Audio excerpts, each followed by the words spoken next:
We're all sailing across the sea of life, and as such, we're bound to battle through some powerful storms. But that's to be expected because we were never promised smooth sailing, right? Of course not. But we were promised if we remain positive and don't give up, we'll eventually reach the other side. This recent storm is big, no doubt. It struck with a heavy hand like a bolt of lightning out of a clear night sky. It's created much chaos. But what do we learn in the chaos? What do we do to survive the storm? To be better prepared for the coming storms? You see, chaos is a normal part of life. Struggle is an essential part of growth and development. A mighty oak tree begins with a little seed that is planted in the ground, and it fights its way up into the light, only to be faced with screaming winds, heavy rain, freezing snow, burning sun, and endless adversity year after year to become a beautiful and strong oak tree. Because it's only in the storms that we can grow. It's only when we're truly tested that you really know how tough you are. It's only when you're tested that your character can develop. The storms develop your confidence. And as your confidence grows, so does your capacity. With each wave, you gain strength and confidence for the next storm. If you're fighting a good fight right now, just tell yourself it's been specifically designed that way to develop your strength and confidence for the next level of excellence, the next level of leadership.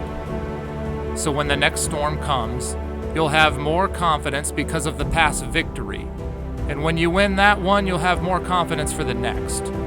That's why the elderly are wise. They've been through more storms.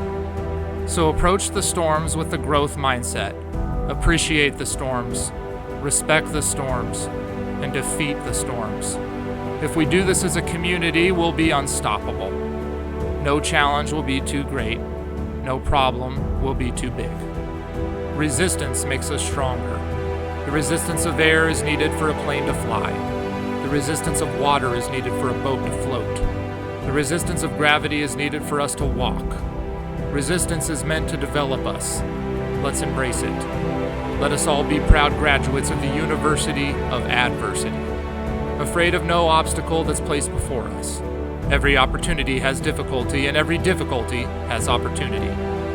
Let's focus on the opportunities in our difficulties. Once the storm is over, you won't remember how you made it through, how you managed to survive. You won't even be sure whether or not the storm is really over. But one thing is certain. When you come out the other side, you won't be the same as when you went in. You will be smarter, faster, tougher, stronger, braver. The storms aren't made to break us, they're made to make us. The greatest sailors, companies, people are the ones that have been through the worst of storms and not given up. The fog was thick, the waves were strong, the temperatures were freezing, but they never gave up. They kept moving forward. They kept rowing the boat. They kept adjusting their sails. And the stronger the storm would become, the stronger their will to overcome. You see, one or the other will eventually break, you or the storm. And as long as you don't give up, lose your focus, or lose your will to win, the storm will eventually break first.